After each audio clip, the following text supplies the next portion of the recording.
Hey, it's Tim, Pickup Truck Plus SUV Talk, joined by the 5 of the world, Jill Ciminillo from Chicago, where we are sharing different details in our lives and things and vehicles. And I don't know where I'm going with that. I'm all over the place tonight. We have stuff to talk about with the New York Auto Show, NIAS, as we call it, New York International. Yeah. No, actually, NIAS was the Detroit Auto Show. Stuff to talk about with the New York Auto Show, NIAS, as we call it, New York International. Yeah. Are you echoing me? NIAS was. Sorry, that's me. Oh, I thought night. Anyways, I'm gonna stop. I don't want to go down the road. So, we're talking about Hyundai, Santa Cruz, and Tucson. We're talking about Ram Hurricanes mile per gallon. I want to discuss that a little more in detail and some more topics. A little bit off the map today in my head, so I'm going to try to stay on topic because some stuff going on. I'll keep you on topic. Yeah. So, so we're let's see. So I want to what I want to do. I want to go to the website. I want to go to the website because Jill wrote these stories up, and I want to pull up the stories on pickuptrucktalk.com. All right. So pollen alert. If you're listening to live stream, there's a pollen alert advertisement. So just behind the scenes, because this is always what happens live streams. I don't tell the ads are. I don't buy ads. I don't sell ads. I got in an argument with another YouTube creator about getting brand deals. Man, if somebody wants to sign a brand deal to me, bring it. I'd love the money. I don't sign any brand deals. Like, bring me the money. Show me the money. Right? That's where I'm at with this stuff. So, but I don't sign any brand deals. I don't care what vehicle you buy. I don't care anything like this. And so advertisements on the website, advertisements on YouTube, I have no idea. Somebody one time, it was a XYZ brand, like a Chevy or Ford or Ram. I don't know what it was. And somebody commented like, oh, I saw your competitor's brand advertisements before this video. I'm like, okay. I really don't have that. That's why it's always interesting to me. It's like, I am literally as not involved in that stuff as you possibly can get. And so I have no idea what ads you guys are seeing. Right. You know? And by the way, like the ads that you see are not the ads that I'm going to see. They're based on. So like I was clicking on the website right now to see what ads are going to pop up for me, and no ads pop up actually. Really? So you installed the ad blocker? No, I didn't. Oh, wait. CDW. CDW is the ad that pops up for me on the website. So, but I mean, the ads are based on like, especially on YouTube and on social media are based on your viewer history, your search history. And so it's really funny because whenever anybody who doesn't understand this posts, like, what is Google doing serving me up this advertisement for naked ladies? I'm like, so what have we been looking at? Right. I know why you're seeing naked ladies. Yeah, I'm like, I could search for the same stuff. Anyways, moving on. So the Hyundai, and I'm being very careful I say this because I know I don't enunciate well. I mumble. I get it. Hyundai Santa Cruz. Yes. Okay. So Hyundai, like Sunday, as Jill has taught me over the years. So Jill wrote this up because I've been kind of out of touch lately. I appreciate that. So, but I want to look at this. So this is the 2025 Hyundai Santa Cruz. Yep. And what I always think is interesting, and I wish that if I critique myself, I wish I did a better job of this. I wish I would look back and say the 2024 Hyundai Santa Cruz. Like, I'd love to see like differences. So you said the grill is bolder, and I'm looking at it's a little bit more like upright. Right. So if you go back, so I always love doing this. I have memory issues. I just do. And so I never can remember things that vividly, especially in a vehicle I've only driven, I think, once or twice. And so looking back on it, the one is a little bit narrower and more chromy. Is that a word? Chromy? Well, so the picture, the primary picture, the red car, that is the it's the XRT model. So it's gonna be that's also going to be a little bit different than the like the Limited or any of the other trims. Okay. So that gets the blacked out treatment. I don't think any other trim gets the blacked out treatment. So the grill is basically bolder because if you look at the hood on the 2024, it's much more narrower. It's like a smaller mouth. And the new ones, it's narrower, and plus it like this is more upright, so it's like more in your face, I think. A bigger, like I say, like a bigger mouth, a bigger smile or something, right? Okay, so we have that, and we talked about a bolder design, wireless CarPlay, Apple wireless CarPlay, Android Auto, which is Jill.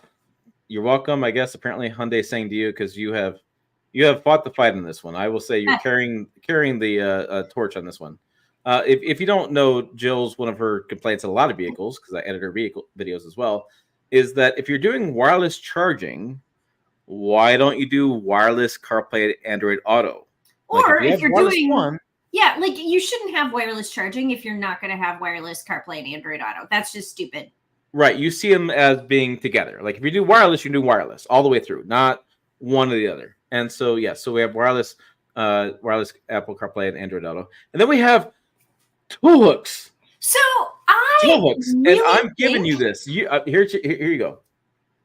I really think that some of the things that show up on the XRT trim are due to me and Kristen Shaw and what we did and experienced in the Rebelle Rally. And I think that these front recovery hooks or tow hooks are a primary example. Like, I don't think they ever would have put recovery hooks on the Santa Cruz had we not like requested them for our Rebelle truck and then used them and they worked. Right. So I saw this, and I will tell you this. I read this one. I didn't read the other one we're going to talk about tonight. I just, a variety of issues came up, but I read this and I saw the big photo of the tow hook. And I was like, yes, Jill, you get this one because you are probably spot on correct. If you guys don't know, I mean, Jill's on Rebelle Rally last couple of years with the Hyundai Santa Cruz, and she's given some feedback. And the feedback, I think, the feedback's been really spot on. And I think what people understand is that, I think people think that like Chevy and Hyundai and stuff have a teams of engineers who spend years in the dirt and that's all they do. No, they hire kids right out of college. They may have never been on dirt road in their entire lives, or they may have all done pavement. So it's not that they just don't. They're companies. They don't always get this stuff, and it's not their fault. It's just they're hiring people. You're hiring employees. You're hiring staffers, and these engineers are probably brilliant. But so the other thing that I think you need to keep in mind too is the Korean automakers.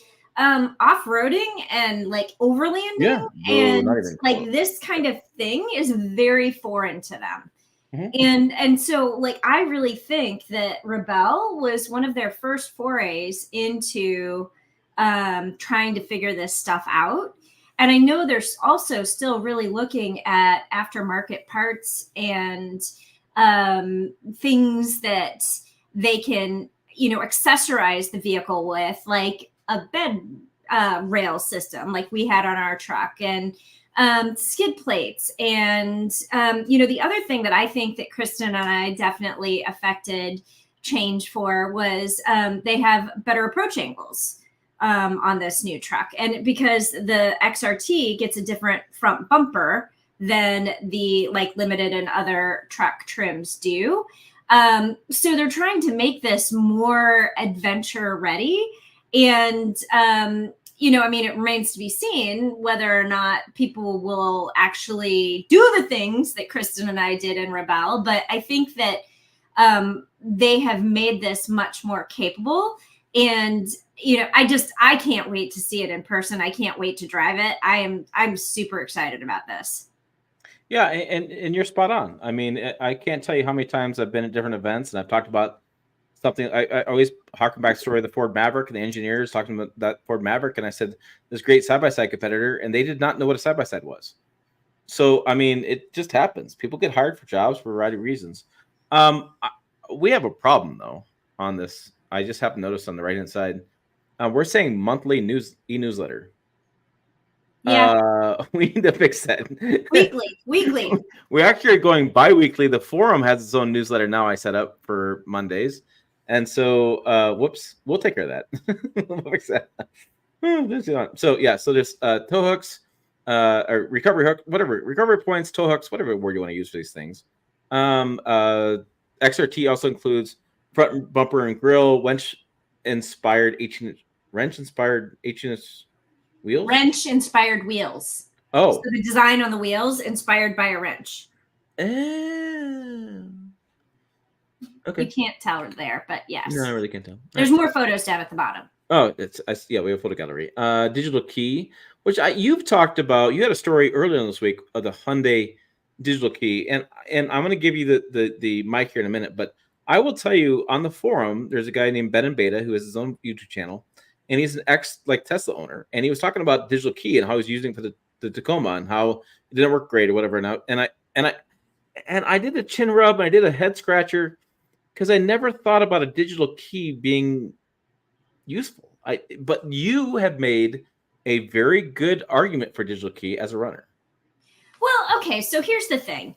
When I leave home, there is one thing and one thing only that I don't leave home without, and that is going to be my cell phone. I forget my wallet.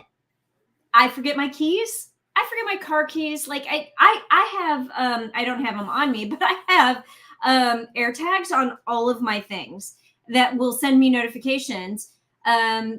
You have left without your wallet. You have left your home without your house keys. You have, and I'm just like, gosh darn it. So, but I never, like, maybe once a year I leave my home without my phone. I run with my phone. I take my phone to the gym with me. You know, I have Apple Pay set up on my phone. I have Kroger Pay set up on my phone. So that, like, if I go to the gym and then I want to go grocery shopping and forgot my wallet, I can do that. So, and the previous iteration of digital key with Hyundai used to be a little bit clunky. So you would have to take your phone and like tap it to the door handle. So it needed near field communication in order for that to work. So you'd have to tap it, it would unlock it, and then you could open the door, and then you'd have to set your phone in the like the cradle or whatever, touching the near field technology chiclet in order for you to be able to start the car. So, but with this new digital key, it's actually really cool because you just put your phone in your pocket, your purse, wherever you would normally have it, and you walk up to the car and then you can unlock it and you get into the vehicle and you can start it. So it acts like a key fob. That means you have less things on your person. And, you know, and the Hyundai digital key works with your Apple Watch as well. So not other smartwatches, unfortunately, but it works with your Apple Watch. And so, like, I could forget my phone and have my Apple Watch and walk up and it would, you know, open the car and start the car. So to me, I just think this is effing brilliant because, you know, as a runner, like, I do take my phone with me in case of an emergency. I did break my foot on a run once. So, you know, you always want to be able to, like, call a cab if you need to. But again, like, carrying fewer things, like, I hate carrying my phone and a key fob. That, like, you know, that just, so I have, and I don't know where it is, but I have like a running belt that I wear and it just like bobbles up and down if you put too much stuff in it.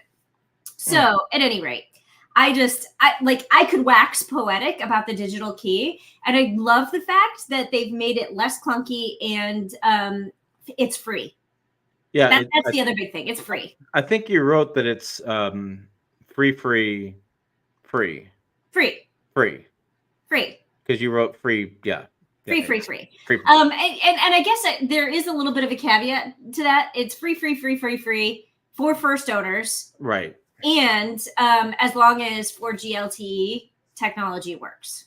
Right. So I was on 5G here in Nebraska. So sorry, folks. Yeah, but 5G and 4G, like, they work together. So good. I'm glad to get along because most technology doesn't.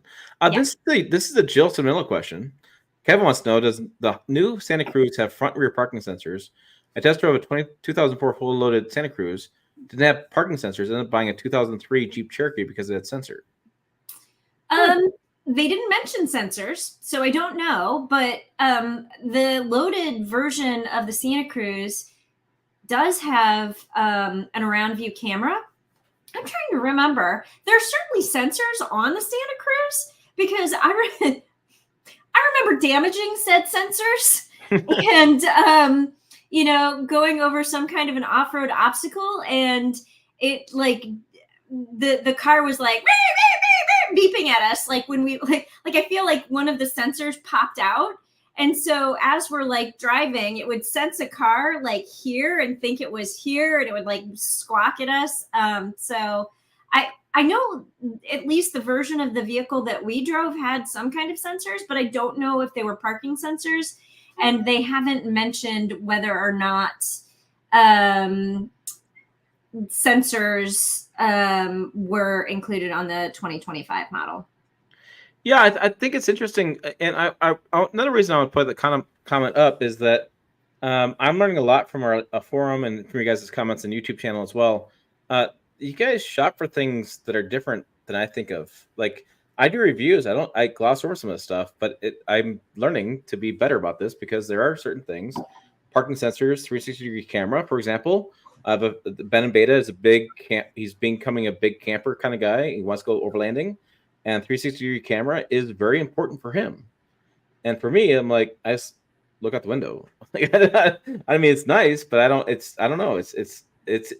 I love the fact that we get the feedback from you guys, the viewers, to kind of point out things that maybe I'd missed. Yeah. Doug wants to know, he saw a video last week of thieves caught on camera stealing a car, BMW things. With a laptop, they hacked the digital key. With near field technology, I think it's almost impossible because you have to be so close. Yeah, but the this is not that. This is not near field technology anymore. And you know, I mean, there's always going to be hackers who are hacking into things. There was a big thing with Dodge vehicles a few years ago where you could hack the key. And so like if you were near enough to somebody when they used their key fob to open the door, then you could capture that code, and then you would be able to use that code via computer to get into or recreate a key using that code. I don't know, honestly. Like I'm sure that there has to be anti-hacking things set up, but there's always gaps in technology, like the Kia boys, where they were stealing cars that were keyed. So the push button start, not the actual key fob one, but the actual where you had to turn your key in the ignition. Yeah, those were the ones that they were stealing because they could use like some kind of a USB like cord and like stick it in there, jam it in there, and I don't even understand what they were doing. It was some kind of hack they figured out, and once it was a more low tech hack. It's totally low tech, yeah. Than that, and if you had a push button start, there was no worry. And they would have to break a window to get in to be able to hack the ignition. It's kind of like a modern day version of hot wiring your car. You know what's funny is I happened to watch Gone in 60 Seconds, the movie Nicolas Cage car movie, a couple days ago, just because I'm old and I rewatch old movies all the time. And they did that same hacking deal with the garage door code, with using a computer and a sensor system. That movie came out in 2000. 24 years ago. A solution.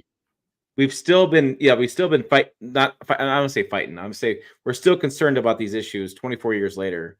And I think automakers, I've seen some stuff where they change the code every so often. They do, things are happening. I mean, they're just trying to do more prevention. But thieves are thieves.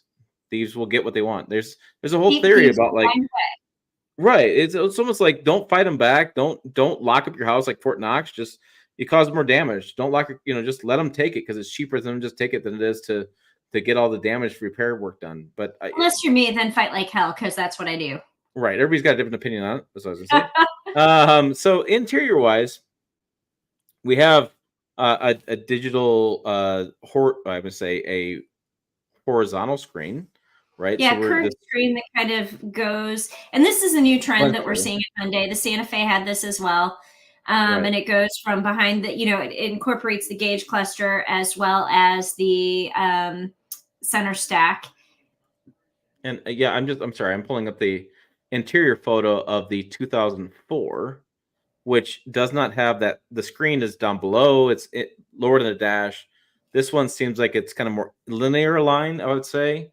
So the driver's screen and the infotainment screen are more of a linear straight line versus before it was kind of below maybe the air vents and kind of integrated more in the center console. Would that be, I think it's an accurate way to say that. Yeah. Steering wheel's a little different too. Yep. And you'll notice they've gone to the 4-dot logo on there, which in case you don't know, fun fact, the 4 dots that Hyundai has incorporated on the steering wheel, in Morse code, 4 dots is an H. Oh, there you go. Is the shifter different? Am I seeing something? No, shifter the same. So.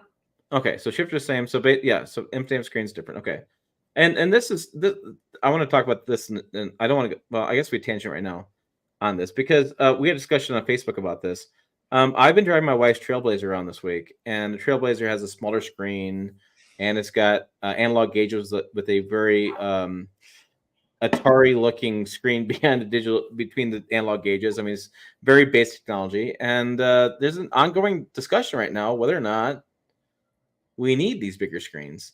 I'll be honest with you. I drove the Trailblazer around, and it doesn't have this one. The Santa Fe has the CarPlay kind of screen. We've seen this, like the icons and things. Her car does not. I don't miss that. I don't know. I like the Google Maps. I don't have the same Google Map kind of access I do in newer vehicles, but it's just an interesting argument right now. Not argument, differently. Interesting discussion right now. Just a little bit different. I don't know that the screen size matters. I feel like the design and how the screen is incorporated is a little bit more important. I was doing some articles last month on like older models and, like older Jaguars, older Mercedes vehicles. And you go back and even though like everything is very high-end luxury, like some of those old screens are like this big and they're like, then they have all these like buttons, like a keypad at the side. And I'm like, oh, what were they thinking? This looks awful. I know. I always, there was not always, but there's interesting discussions. So like, I remember we were talking about push button start and key ignitions. Like you talked about earlier, we were discussing on this forum. Remember when push button start came out, people were like so mad they were so anti it because all your CT systems are attached to it. It could go bad and they're going to replace all this stuff and yada, yada. And I'm like, and now it's like, you look at vehicles with a physical key and you're like, man, like Ford Ranger, like the XLT has a physical key, and people are like, gee, Ford was cheaping out on this. I'm like, well, you guys were arguing about this a couple years ago about how you want physical key, and now it's like, oh, you gotta have a digital key and push button, and I'm like, wow, the market changes, the mood of the market changes so quickly, I should say. Yeah, it's funny. Okay, so we got same powertrains, bottom line, same stuff, XRT, some changes, grill, kind of interior changes, tow hooks, kind of. I think this is that. There's your wrench inspired wheel. There's the wrench inspired wheel, yes. And so I mean, yeah, I think that they've done the updates that the market has said they wanted in the interior, a little bit bolder design, and that's what, and tow hooks and things. That's what kind of the marketplace is at right now. Yeah, and Gene asks, how do I like the new steering wheel? I mean, I don't know. I would have to get behind the wheel. It looks bigger. I liked the old steering wheel. This new steering wheel, I think, looks a little bit more plain. I liked the design of the old steering wheel. So I don't know. We'll have to see. Yeah, TBD. So before we get to the next story, I want to get a comment. Sam Wolf wants to know, I'm starting to the market doing research and test drives, looking for a full-size pickup. Having a 6-seater interior room is the priority. Which brand offers most room? 6-seaters, man. I know. Like, are there 6-seaters still? Yeah, I mean that's the new thought. Like, are there six seaters? I think that's an article, Tim. I'm assigning you an article. Thank you, Sam. Right. Thanks, Sam. I believe only 6-seaters now are work truck trims. Work truck trim, you may be able to get a crew cab 6-seater. Those are really hard to find, Sam. And interior space is about the same. All the brands offer about the same interior space these days. So, 6-seaters. That's I'm writing this down. Oh boy, that's a tough one. Yeah. I don't know. It's interesting. The 2023 Santa Cruz and Chevy Traverse look almost the same side by side. No badges. You would think it's a Chevy product. I don't know about that one. So that's why. So here, Tyler points out, why does the $45,000 XLT Ranger have a key? 3 exclamation points. And I just kind of talked about it. It's interesting. He points out only base models should have a key anymore. I can tell you what, there was a lot of pushback a couple years ago about push buttons. The reverse argument was happening. So they wanted a physical key. And so I don't know. It's interesting what's going on. Yeah, bench seat's not very common these days. Silverado still comes 6-seater, even the LT with a 2.7. I got to think about that one. The higher trims do not. I know they do not. Yeah. So Sam should get on Bring a Trailer and look for older trucks and SUVs. That's not a bad thing to do. I saw a Ram Laramie 6-seater at St. Louis Auto Show. A Ram Laramie 6-seater. That's not such a thing. So anyways, a keyless is easier to steal. I'd rather have a key. I heard that same argument about 5 years ago, and I don't know the argument actually holds water anymore. I don't think so. I've heard that so many times. Yeah, no, I mean the Kia vehicles that were being stolen had an actual key. So the reverse happened, but I've heard that same, Colin. I've heard same argument from you in the years past, and it's interesting how arguments changed. People are going, the vehicle looks cheap now with physical key, which I find just fascinating. I don't know, for me.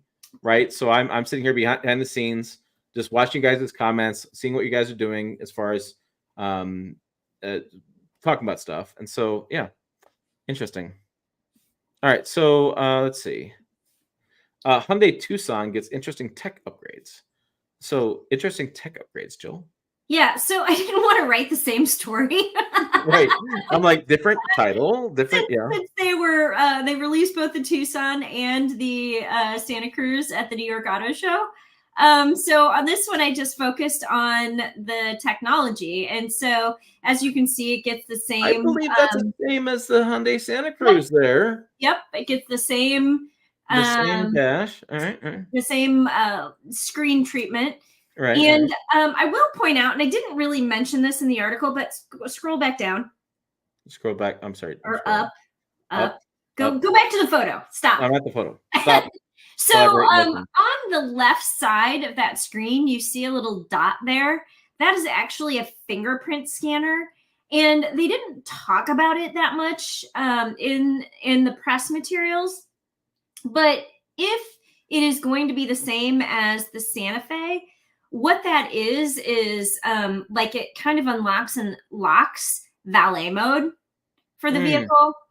And it may have some settings like with the glove box and stuff like that, but you can't start the vehicle with your fingerprint, but it's more for valet mode. And I think it might even do like vehicle preferences. So if I get in and I like put in all of my teeny pop music stations as favorites, and change my mirrors and my seat and all that stuff, I can come in and put my finger there, and then it'll reset everything for me. So when Tim comes in with his country music stations, crappy music, I can get rid of that immediately and go back to my preferences.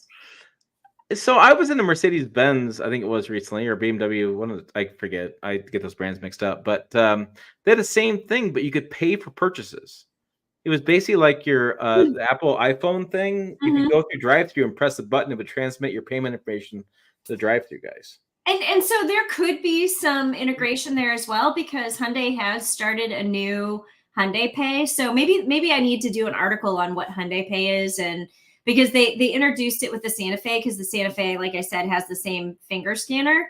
But they do have the ability that if you like log in and add, you won't even need your phone. But if you log in and add your like payment information for certain things like gas stations, or, you know, I don't think they have a lot of vendors just yet.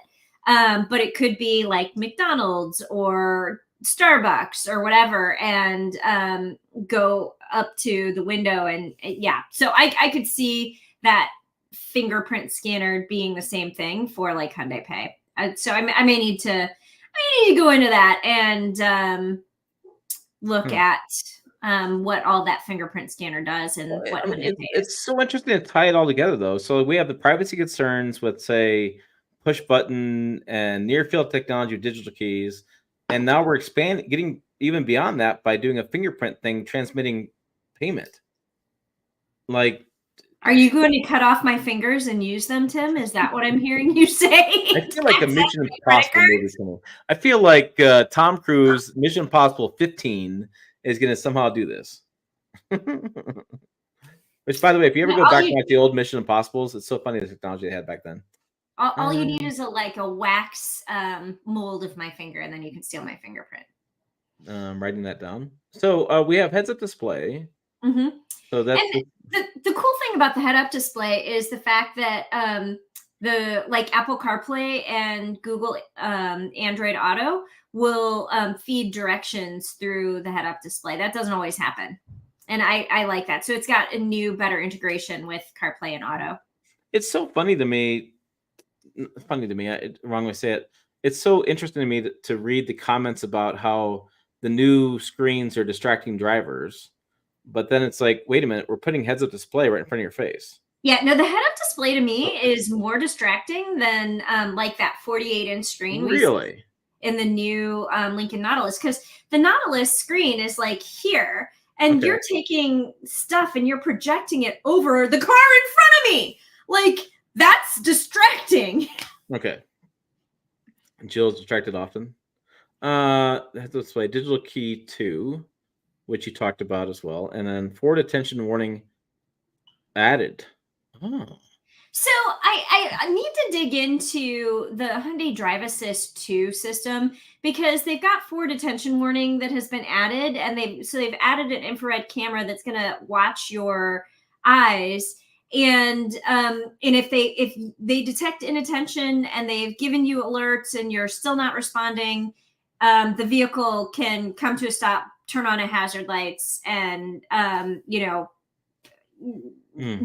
move the vehicle off the side if they assume you're non-responsive. But they definitely, it was unclear to me whether or not this is in all vehicles or if it's only in vehicles with the highway drive assist, and if the highway drive assist is hands-free or not hands-free. It could be a system where you have to occasionally put your hands on the wheel, but you could mostly drive hands-free. So I don't know. So forward attention assist has been added. Well, so this is really, I've seen the systems a lot be touted quite a bit about a driver has a stroke, a driver passes out, right? So a variety of things, a medical alert, not like you're driving along and all of a sudden he's going to slam on the brakes and things, but like somebody who's really like, has a medical emergency behind the wheel, nobody else with them in the vehicle, can't pull over, stop. And instead of crashing another vehicle and killing people or killing themselves, this would activate. I do have issues with so many systems because it's that coffee symbol that happens on the dash. And they're like, are you alert? I'm like, yes, I'm freaking alert. Stop telling me I'm not alert. Knock it off. And so I don't know. So what activates those systems is when you bobble between the lane lines. So it is detecting inattention. I could see that, but it doesn't do it for me.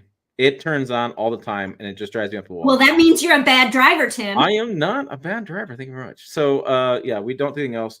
Hybrid and PHEV models will arrive late summer. Yeah. So, PHEV. I mean, the powertrains are the same here, too. So, what you have to know about the Santa Cruz and the Tucson is these are both just mid-cycle refreshes.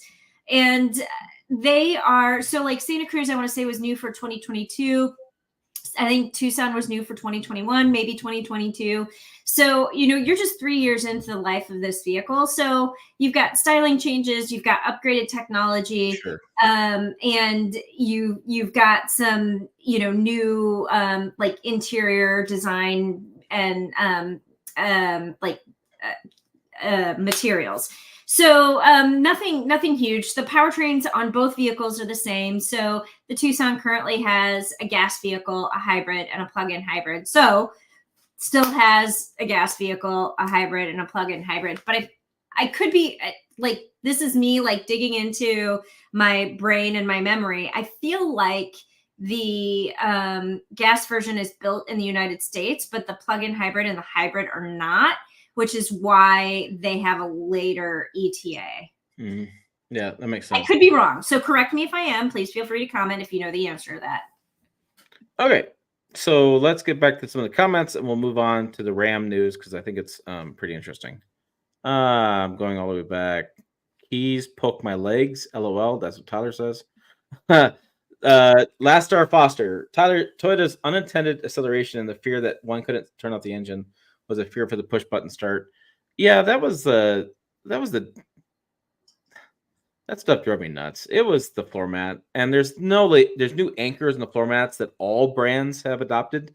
And by the way, there's lawsuits right now that were going on at time as well for Chevy, for Ford, for Stellantis. I guess it was FCA back then about unintended acceleration. They were all doing it. The floor mats just kind of got in the way. So there's a new. If you don't know new vehicles, if you look at the driver's side floor mat, there's usually a little anchor that's near the seat. It's a little triangle. And you snap your floor mat into that. And the idea is it doesn't allow the floor mat to go forward and cover the gas pedal. But yeah, I've heard that. And by the way, I actually put the gas pedal back on my 62 this weekend. I have a gas pedal again. I didn't have a gas pedal. I had just the little stick, the little metal stick pointing out. And I got the gas pedal back, so I bolted that in. So I have a gas pedal now. That's great. Let's see. There's lots of stuff going on. Can Tucson valet mode... Tyler wants to know, lock out the infotainment screen so vehicle valet can't search through your private info. Yes, that's what valet mode does. Well, I don't know for sure. I don't know for sure on Hyundai, but I know Toyota was doing that, and other vehicles they were hiding the Google Maps information. They couldn't figure out where you lived. Yeah, I mean, I would make that assumption. It also, once you deactivate valet mode, it like tells you how, I want to say it tells you how the valet drove your car and how many miles it did. No Ferris Bueller's. We're professionals. Dick wants to know if heard the EPA is heard the Supreme Court is reining in the EPA. No, I haven't heard that at all. There's been some back and forth with the EPA this last week about the timing of EVs and automakers working together, and that just happens every year. So the thing is, like, people make a big deal about that, about the new cafe rules being adopted by the EPA. Man, I've been in this job for more than a decade. Jill's doing it longer than I have, and that happens all the time. It always happens. They revise the rules all the time. It's just they put the rules out there, the big picture, pie in the sky stuff, and then eventually the market doesn't say it, so they revise them. And they just go back and forth all the time. Let's see. Can googly eyes affect forward attention? Gene wants to know. Can the googly eyes from the Halloween costumes? Probably. So there are infrared cameras, and it like detect like you if you wear sunglasses, it can see your eyes through the sunglasses. Oh yes, yeah. There are different brands who are doing self-driving systems that have that as well with polarized glasses. They can see your eyeballs, which I think is pretty scary. Reflective polarized glasses, they can still see your eyeballs. All right, so I'm going to pull up the RAM information, but Todd Dobrensky's got a great question for you there, Jill. He wants to know if you found a recipe for the Cracker Barrel fried. Was it the Cracker Barrel fried apple? Fried apple. So we were having an email conversation about like the cheesy potatoes and the fried apples, yes. And I have not looked. So okay. I'm going to pull up the news. So we didn't talk about a couple things. Jeep Safari has 4 new concepts, which can I be honest with you guys, the audience? I'm just kind of bored with the Jeep Safari stuff. I just kind of find it's like latest EV, latest thing you can't buy, and I didn't even look. It just nothing. I have some friends there. TFL's done some stuff there. God bless them. It's just not my thing anymore. I don't know. And that's me. Articles there. Every year they release 4 new concepts at East Jeep Safari. Could be cool. Nissan Kicks, which I talked about in a news recap, my truck news recap. I think this looks pretty badass. Yeah. I have to say, looking at the front of it, I feel like they copied the Hyundai Santa Fe and Santa Cruz a little bit. Now that I see the Hyundai. Yeah. So if you're listening on the podcast, imagine like the Hyundai Santa Cruz Santa Fe with a kind of a red topped roof on this idea with red capped mirror caps. It looks more cutting edge. It looks more interesting. It doesn't look like it's boring, which I think was interesting because didn't Hyundai have the Kona? They had the Kona that was so like different, and then they brought it back for the refresh. They kind of toned it down. They did not tone that down. Well, the new Hyundai Kona isn't nearly as striking to me as it was when it first came out. Maybe it is super edgy.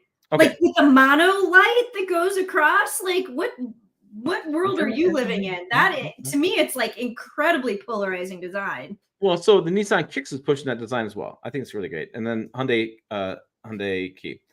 Let's talk about Ram mile per gallon because this has been a topic coming up quite a bit in the comments, things going on. So the mile per gallon numbers were out, and by the way, I'm gonna tout us here. We broke this news in the correct way.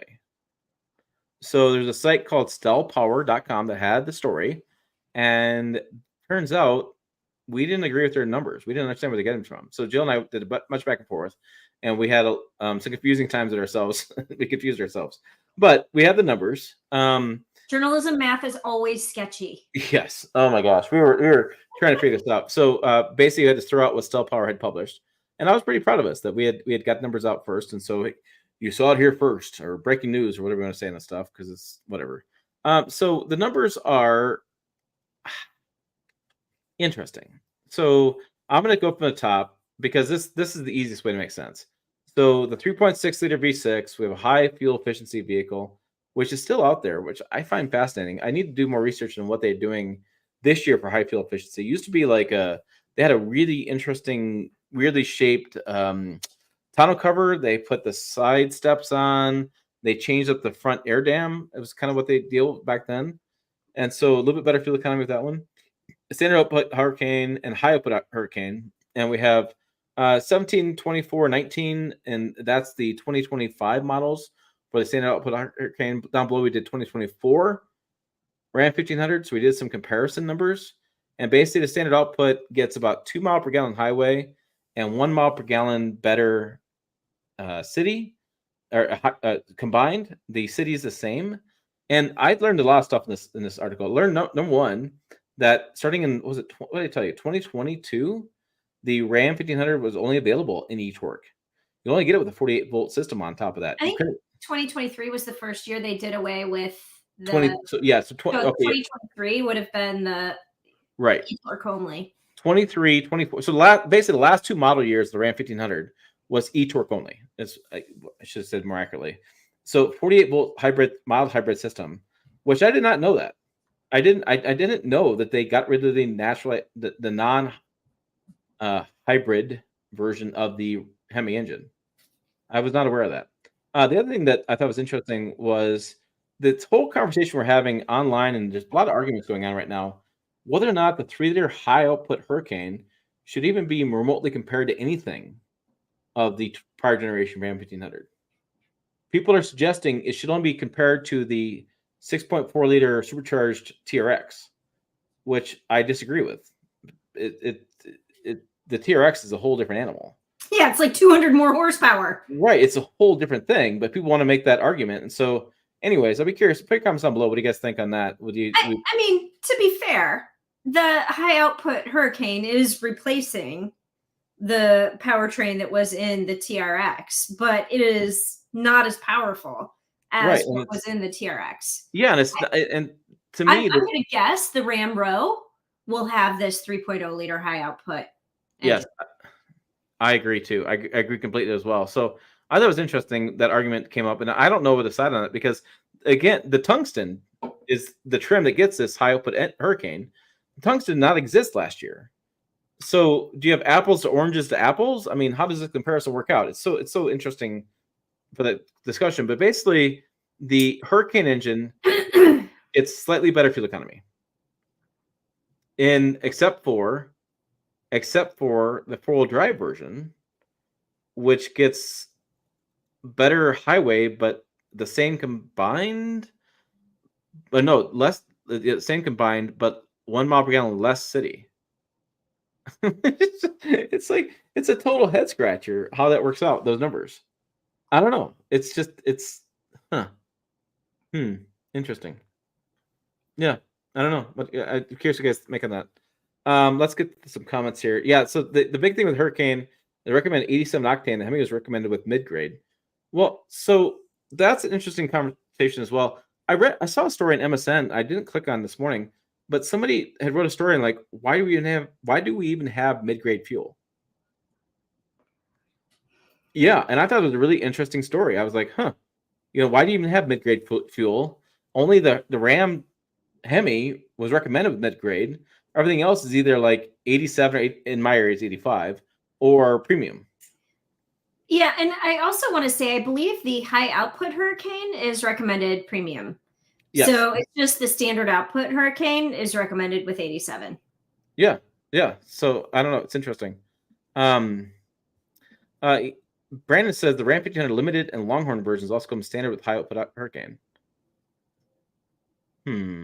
I'll dig in that one. I know the tungsten definitely does. Definitely was, yeah. I think that it is available in lower trims, but I don't know that it's standard with the high output. Let's check this out. While I'm looking for this, there was a comment about what about the 23 Rams, 24 Ram 1500s not selling?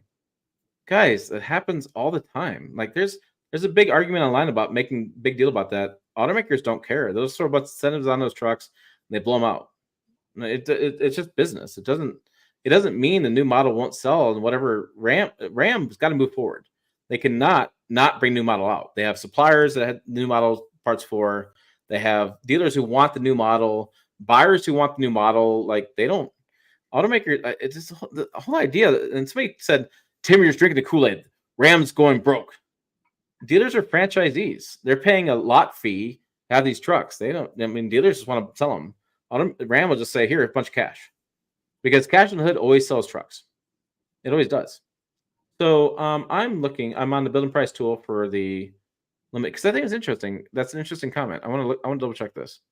Interior powertrain link up at the top. There it is. Thank you, Jill.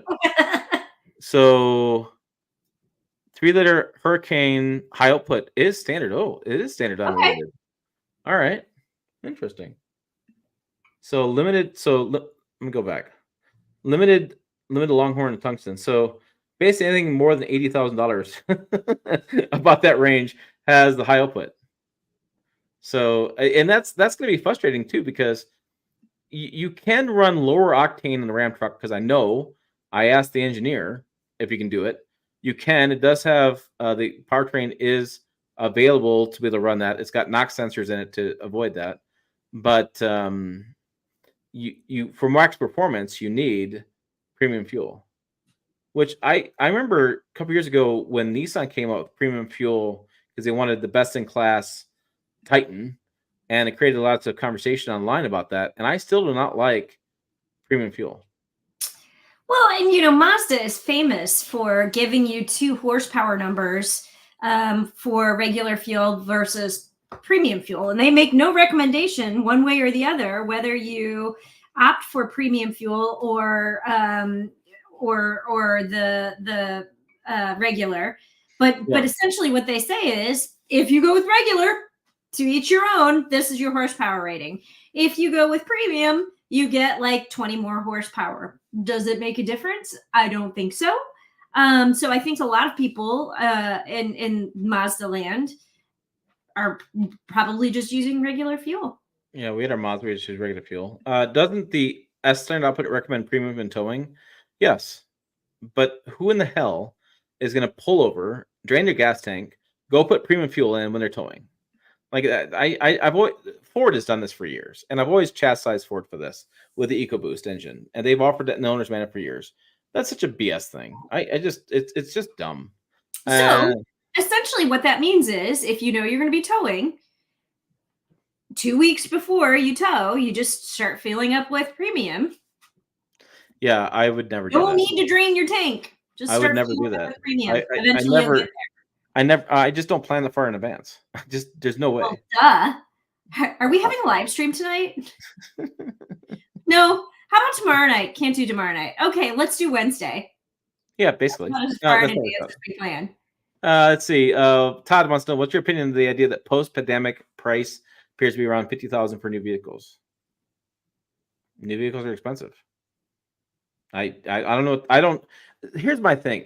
I was talking to my friend Corey, who's a mechanic in town. We were talking about different things, and he was talking about how he was trying to bid on some used cars and some shell. He had a shell of a Mustang, just a shell, like it just had no body, no engine, no interior, whatever. Went for like $6,000 or $7,000. And I'm like, have you guys? I went to McDonald's the other day, and I never go out for breakfast. I never do. I was in a rush. I didn't want to go back home. I just went through drive-thru, got the hardtack in a sack. $10 at breakfast. Like, everything's expensive. Golf clubs are super expensive. They've doubled in price. $10, and you think that was expensive? What it used to be versus in my head what it used to be, right? So I'm like, things have gotten expensive. I just paid $30 for breakfast this week. Right. Well, that's my point is, if you don't, everything's gotten expensive. It's not just vehicles. Golf clubs got expensive. Clothes. I made a comment a while ago about this. Golf shirts used to be about $30 a piece. Now they're $70 to $80 a piece. It's everything's gotten expensive. I don't know anything that's gotten cheaper. Like, no. I actually don't eat out that often because it's too expensive. For Domino's Pizza, we used to order Domino's Pizza for the kids. They love Domino's Pizza. We don't do that anymore. It's $60 to $80 for us. Yeah, like it's ridiculous. Yeah, so my husband and I had a date night last night, which is why we couldn't do the live stream last night. And we went to the suburbs. Like, he was like, well, do you care where we go? And I was like, no.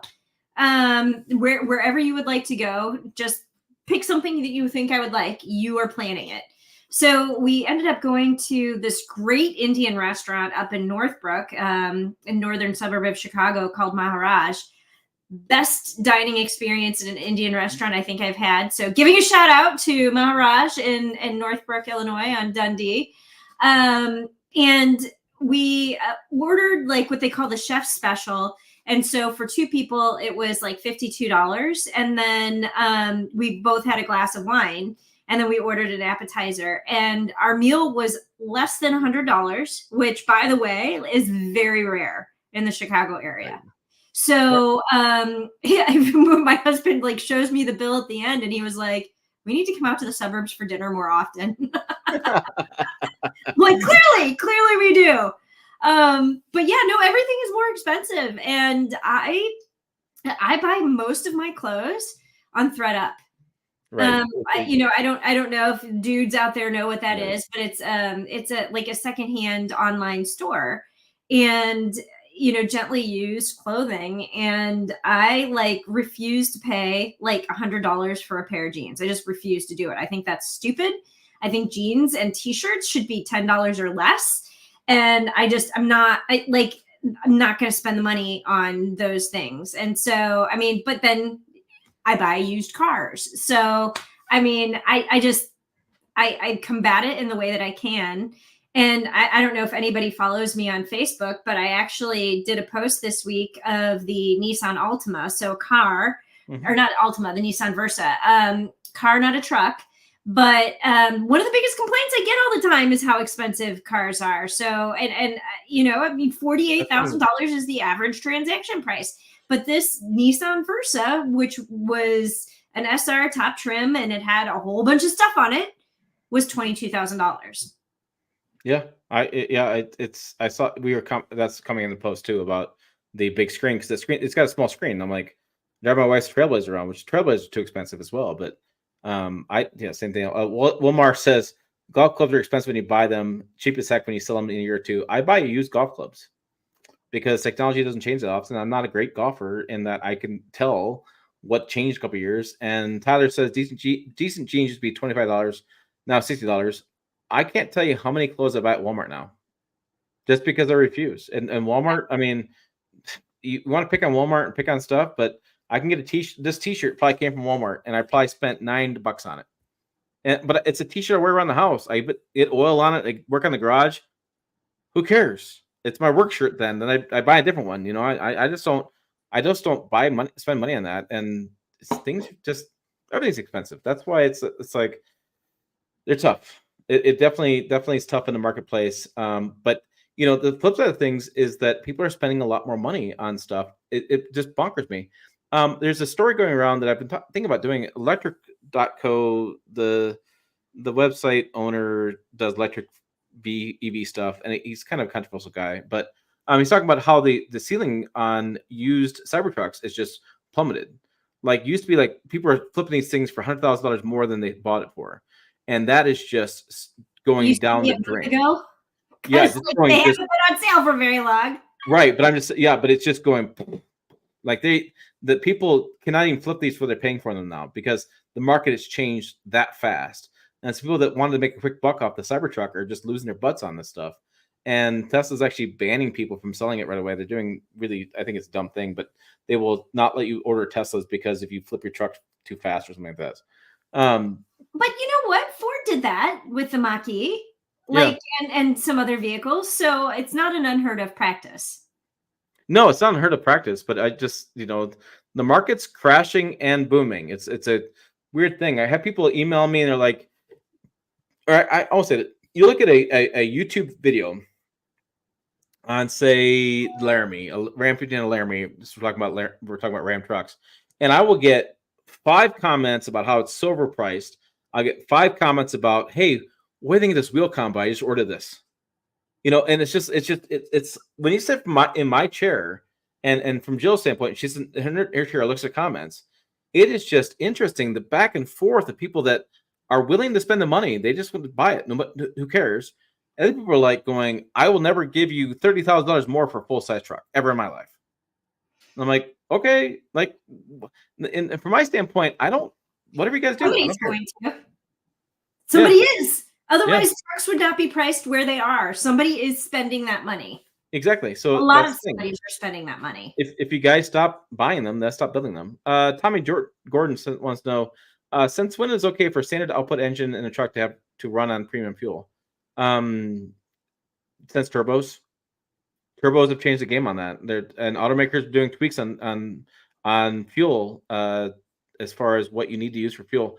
There was a couple years ago, there was a story about how automakers in the US wanted to raise the premium octane level from like 91 or 93, depending where you're at in the country, to like 96, 97. Apparently, there's some stuff in Europe. They've been doing this, playing around with it, because they can run higher horsepower numbers, more efficiency as far as the engine goes, because the higher premium fuel runs cooler, which keeps the turbos cooler, which means they're operating at more efficiency. And there was a push to increase the octane level of fuel in the United States by using whatever chemistry they use for fuel. I don't know that piece of that what's going on. So it is changing, but the other thing you got to remember, Tommy, too, is that computers have gotten involved. And so computers can have new NOx sensors to know what type of fuel you're running through the engine before you don't have to tell it. It'll just detect the octane level. It's interesting. I think it's ridiculous to buy $65,000 truck and have to pay premium fuel to drive the thing. I agree, and that's something I've been fighting for years. But it's. But here's the thing: if you have $65,000 to spend on a truck. Well, I do, but I don't want to buy premium fuel. I don't want to buy premium fuel. Truck's expensive as it is, and so if I have to buy one because of business reasons, I don't want to put the money in the fuel. But you're an aberration. You're buying it for business reasons, aka to do videos on it for YouTube. Like, that's one person out of like millions of people who are going to buy. Well, not millions, hundreds of thousands of people who are going to buy a truck this year. Half a truck sold in the United States are bought by businesses. Yeah, and then they are expensing that back to their business, the fuel back to their business. So ultimately, fuel costs are a tax write-off. But you don't get the full write-off when you buy the fuel. You get but it's still a tax write-off, and I mean, I think that isn't necessarily. I think when people buy expensive vehicles, like whether it's a truck or a Mercedes or a whatever Porsche, like I think premium fuel is part of the package, and that sucks. Don't get me wrong. I'm agreeing with you. It sucks, but right. I think it's part of the package. Yeah, and I just hate it. So, let's see. Bob B wants to know how about companies like Stellantis using proprietary tech, so average mechanic can't work on their vehicles without paying for very expensive software subscriptions, aka right to repair. Stellantis, GM, Ford, Hyundai. The Mercedes problem won't even let you, like some Mercedes vehicles won't even let you pop the hood, right? No, you can't even pop the hood. Like they have to have a special mechanic's key to pop the hood. Well, and the thing is, I think that the idea that I think about, and I have people will come to me as well about this. Go talk to the average mechanic. These cars and trucks are not, they are rolling computers.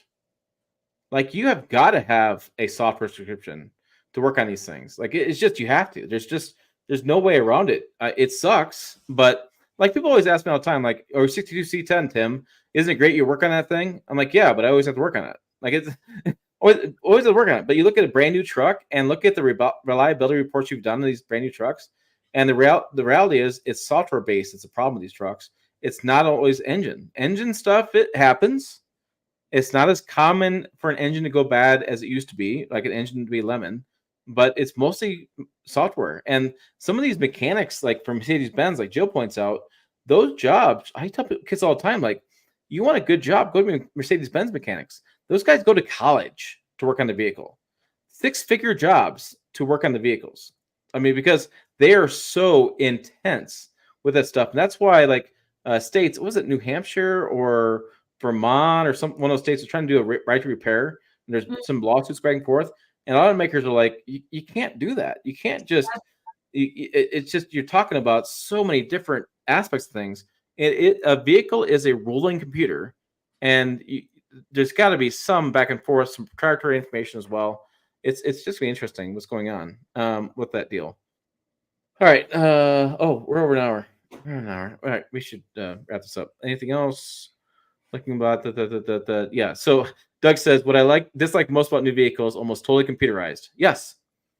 Yeah. They're all computers. So you have to have the software. You have to do things. You have to, it's just gonna be tough.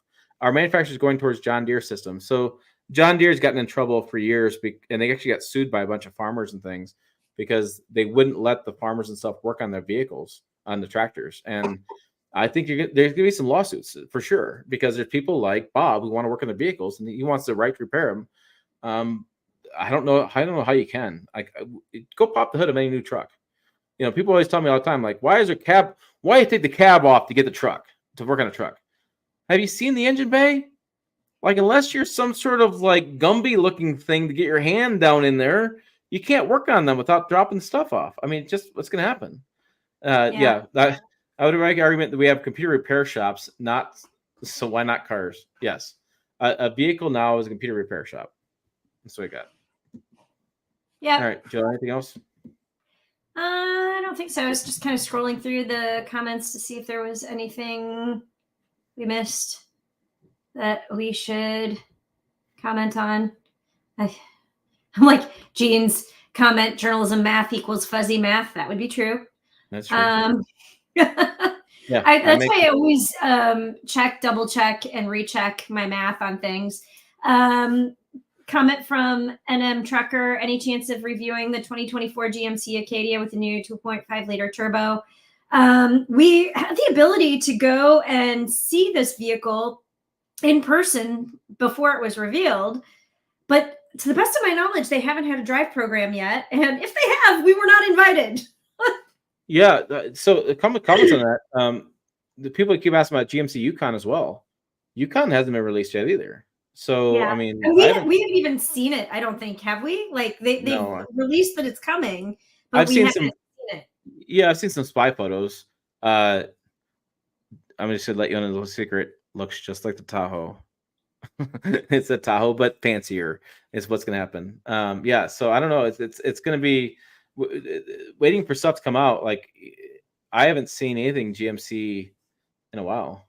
No. And I mean, in my role on the North American Car of the Year jury, like I compile the list of new vehicles that are coming out this year, and trying to find somebody at General Motors who actually knows what the hell is going on has been a pain in my ass.